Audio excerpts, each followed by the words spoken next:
Hello guys! Magandang tanghali po sa inyong lahat. Ayan, naglauoy na naman kami ng okra, eggplant, kalabasa, malunggay, at saka may sahog na libgos.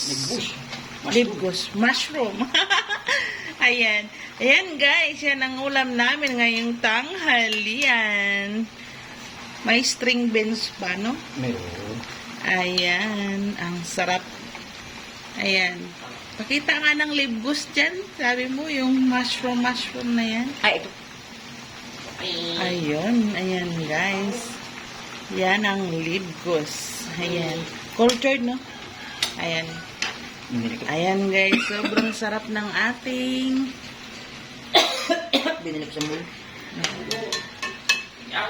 Ayan, guys. Wow na wow. Ang sarap namin ngayong tanghalian. Ang sarap namin. Ang sarap ng ulam namin ngayong tanghalian. Ayan. Lauoy na may kasamang libgos. Yan. Alam na alam ng mga Bisaya yan. Yan. Thank you for watching. Magandang hapon sa inyong lahat. Bye-bye.